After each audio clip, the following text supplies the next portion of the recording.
हिकिड़े मुल्क में अहिड़ी बि क़ौम हुई जेका कंहिं बि ज़ुल्म ते, ॾाढ ते, जिबिर ते, कंहिं हक़ तलफ़ीअ ते, कंहिं नाइंसाफ़ीअ ते आवाज़ न उथारींदी हुई ऐं बिल्कुलु ख़ामोश रहंदा हुआ।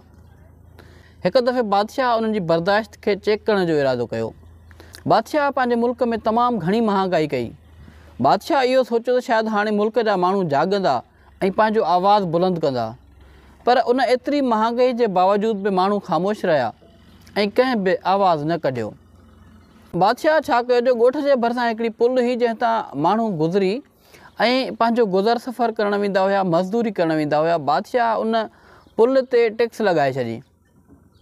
माण्हू पोइ बि ख़ामोश रहिया ऐं कंहिं बि आवाज़ न उथारियो।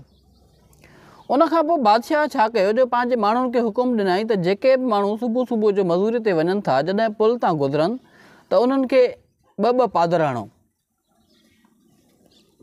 जॾहिं माण्हुनि खे पादर लॻा, माण्हू तॾहिं बि ख़ामोश रहिया, पर पुल ते रश वधी वई ऐं उन खां पोइ माण्हुनि एहतिजाज करणु शुरू कयो।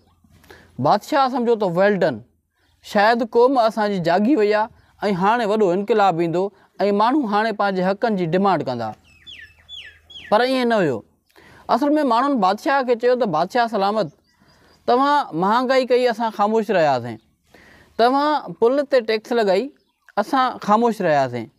पर हाणे जॾहिं सुबुह जो तव्हांजा माण्हू असांखे मोचड़ा सां हणनि त उहे माण्हू तमामु थोरा आहिनि ऐं असांखे उते इंतज़ारु करिणो थो पए कतार में बीही, ऐं असांजो वक़्तु ध्यानु थो थिए, छो त असांखे जल्दीअ सुबुह जो मज़दूरी ते वञिणो हूंदो आहे ऐं शाम जो वरी वापसि घर पंहिंजे ॿचनि में बि अचिणो हूंदो आहे।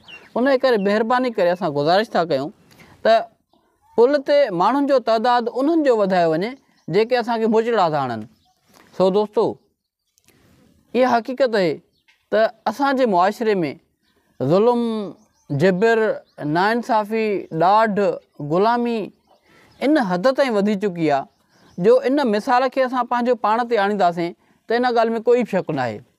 असांजे मथां हर रोज़ नवां नवां ज़ुल्म जा पहाड़ छॾिया था वञनि, तंहिंजे बावजूदि बि हराम जे असां में का गैरत हुजे जो असां जाॻूं ऐं पंहिंजे हक़ जे लाइ को आवाज़ु उथारियूं।